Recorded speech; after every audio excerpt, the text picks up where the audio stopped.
el narcotráfico surge del Estado en México. Eso es algo que no debería de discutirse ya. Entonces, ¿qué quiere decir? Que claro que hay un mando dentro de ciertos sectores del Estado que son los que dirigen realmente la operación. Oye, Yuridia, ¿por qué crees tú que de todos los episodios violentos que vivimos antes del 15 de septiembre de 2008, en los cuales pues, mucha población civil fue afectada por el crimen organizado, ese en particular es el que usamos para referirnos como el primer gran narcoatentado? ¿Por qué el de Morelia y no otros más?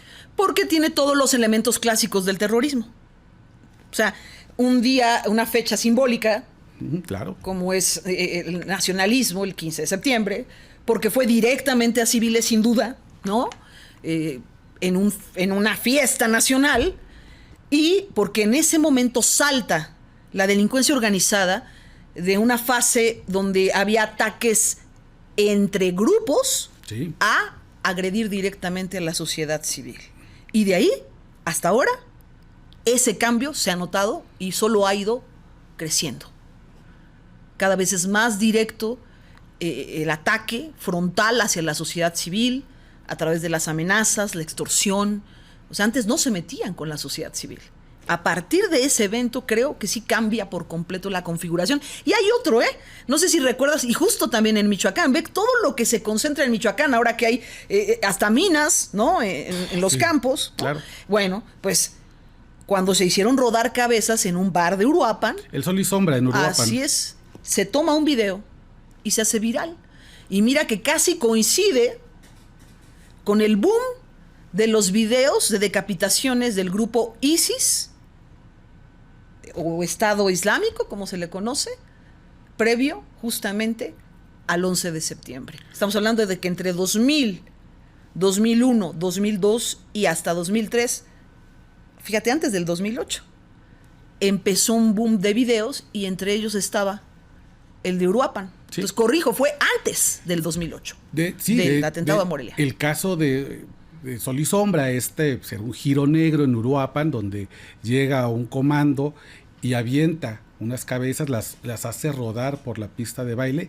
Esto ocurre en 2005, en el sexenio de Vicente Fox. Así es. Ya estaba acabando ese sexenio, ya se preparaba Felipe Calderón para tomar las riendas del país, pero estamos hablando de que hay una historia que nos debería ya haber preparado para esta discusión hace mucho tiempo. Hace mucho, y apenas la estamos dando, porque entre otras cosas, tu servidora, yo hace 7, 8 años, lo dije, viene un escenario además donde la convergencia delictiva, convergencia delictiva quiere decir que hoy en día nunca vamos a encontrar un delito aislado.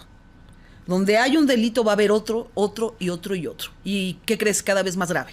Entonces, donde tienes, por ejemplo, huachicol o robo de hidrocarburos, pues también vas a tener narcotráfico, como acaba de pasar recientemente en el caso de la Marina y esa red que logró pues trabajar ilícitamente el tema de huachicol. La primera información que se dio fue sobre narcotráfico, que ellos traficaban con drogas.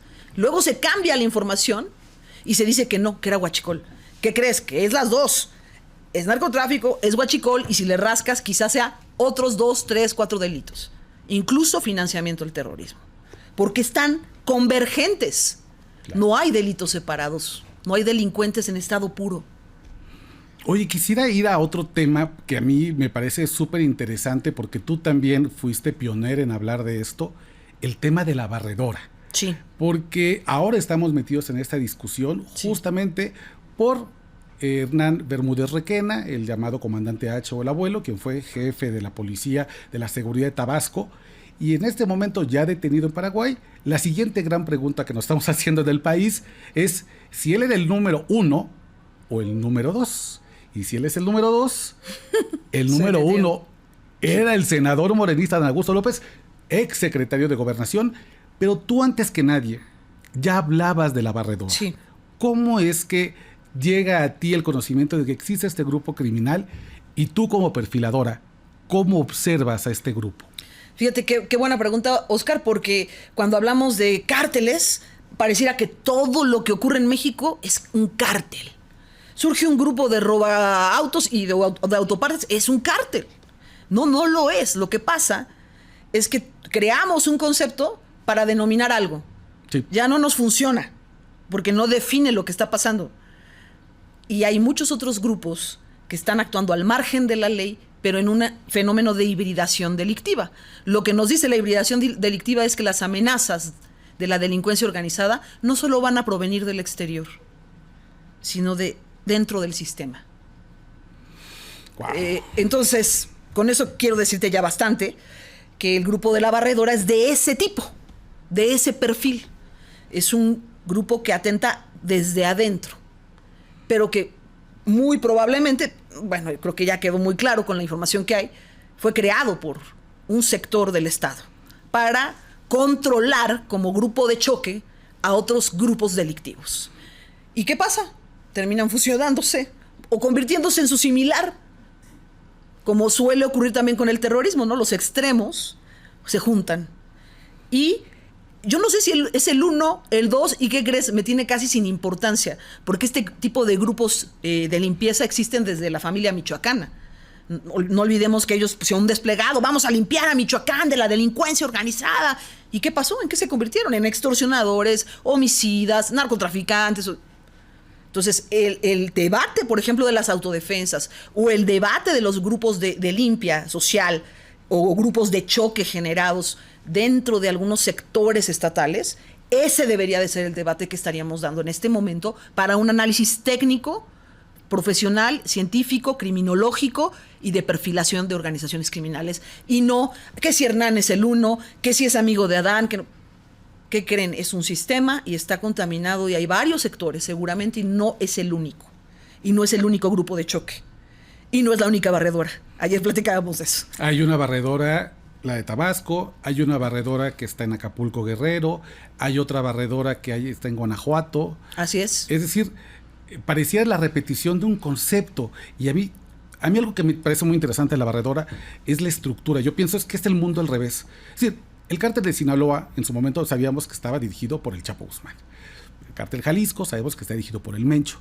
Pero cuando uno acude a pensar en la barredora, no encuentra un mando criminal. Lo que encuentra es un servidor público. Así y esa es la diferencia. Porque Genaro García Luna, digamos que iba abajo en el organigrama del Chapo Guzmán, y aquí es al revés. Aquí el servidor público se pone arriba y utiliza los liderazgos criminales como sus subalternos. Voy a decir algo que espero que no se considere políticamente incorrecto, porque no lo digo con política, de verdad. O sea, yo soy partidaria de que hay que despolitizar la seguridad. O sea, sí, claro que es política, evidentemente, se disputan un espacio político, pero la seguridad tiene que ser prioridad independientemente de las corrientes y partidos políticos. De acuerdo. Entonces, yo te quiero decir, el narcotráfico surge del Estado en México. Eso es algo que no debería de discutirse ya. Entonces, ¿qué quiere decir? Que claro que hay un mando dentro de ciertos sectores del Estado que son los que dirigen realmente la operación. Y los otros son esos, sus operadores. Y recordemos a Félix Gallardo, ¿no? Que aunque nos cuentan una historia mítica donde él era un hombre que era un agente de la policía y un día dice, bueno, tengo una visión de negocios. Eso es lo que nos dice un mito, una historia, una biografía, algo de una mezcla de ficción con algunos datos ciertos, quizá, pero la verdad es que él era un funcionario. Sí, claro. Y fue un jefe de un cártel. Sí, sí. Entonces sí hay antecedentes. ¿Por qué no nos ponemos a estudiar esos perfiles, pero ya integrándolos al estudio de organizaciones delictivas? Que es lo que nos hace mucha falta. Nos hace muchísima falta. Y ahí quisiera preguntarte, yo lo que observo últimamente en el mapa criminal, pensando justo en la barredora, es que también la lógica de estos grupos ha cambiado. Veo cada vez más estos grupos criminales o cárteles mucho más enfocados en los recursos naturales. Sí. Hoy me preocupa mucho el tema de gas, petróleo, agua, que me parece que no le estamos poniendo la atención a este tema crucial. ¿Ves también cómo se están moviendo los grupos criminales hacia recursos naturales? Totalmente, lo vi desde diciembre. En diciembre publiqué unos escenarios en una página de análisis prospectivo que se llama La Carpeta Púrpura, y ahí dije que el siguiente paso del huachicol era el agua. En diciembre. Entonces, para que vean que no se necesita una esfera de cristal para adivinar el futuro. Se necesita un análisis prospectivo y un análisis sistémico, y para eso hay que formar analistas profesionales. no servidores o soldaditos del espionaje clandestino y barato, sino Claro. profesionales del análisis que te puedan adelantar escenarios, como me pasó a mí en el caso de las designaciones, ¿no? Que es lo que me puso incluso frente a ti hoy, ¿no? Pero porque hice un análisis correcto con varios años de anticipación. Entonces, sí, claro, yo veo que estos grupos criminales se van a ir diversificando hacia los recursos naturales, porque donde hay escasez, hay negocio. Y donde hay negocio y escasez, la violencia va a ser el instrumento para hostigar y para condicionarte ese recurso. ¿Ves cada vez más violentos a estos grupos?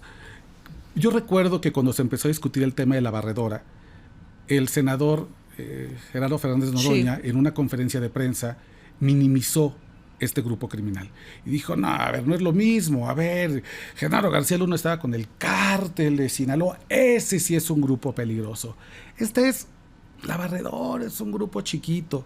Yo pienso que a veces los grupos más pequeños, justamente como no han acuñado una marca criminal de miedo, van a recurrir a la extrema violencia para rápidamente fijarse en la mente de la gente y decir, cuando escuche la barredora, tengo que ponerme a temblar. Tú observas más violentos estos grupos, menos violentos, más especializados, ¿usan todavía la violencia como el primer recurso o son tal vez más sofisticados? No, fíjate que es muy interesante porque cuando minimizan estos grupos quiere decir que no les importa mucho México. Claro. Porque son esos grupos los que están actuando territorialmente en nuestro país. En cambio, los grandes grupos del crimen organizado son los que trabajan extraterritorialmente. Es decir, la violencia la ejercen mucho más en fronteras, en zonas de tránsito de las drogas, pero esa es la preocupación de Estados Unidos, el fentanilo. Mientras que a nosotros nos tendría que preocupar la extorsión. Entonces sí nos debería de preocupar y mucho la barredora.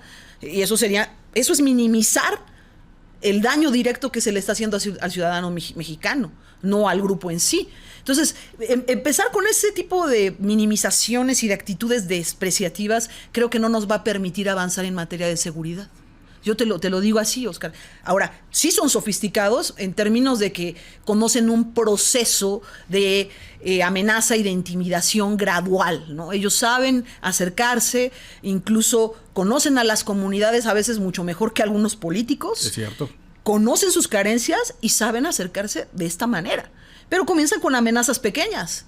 Cuando no se cumple con la cuota, se va aumentando el nivel de amenaza hasta que después no es te quemo el negocio, sino te secuestro un hijo, te lo mato o te mato a ti. Entonces, el cobro de piso, que antes se relacionaba con una extorsión tradicional como la de Pablo Escobar, plato plomo, en México adquirió una connotación que llega hasta el homicidio y el secuestro. Eso es algo inconcebible.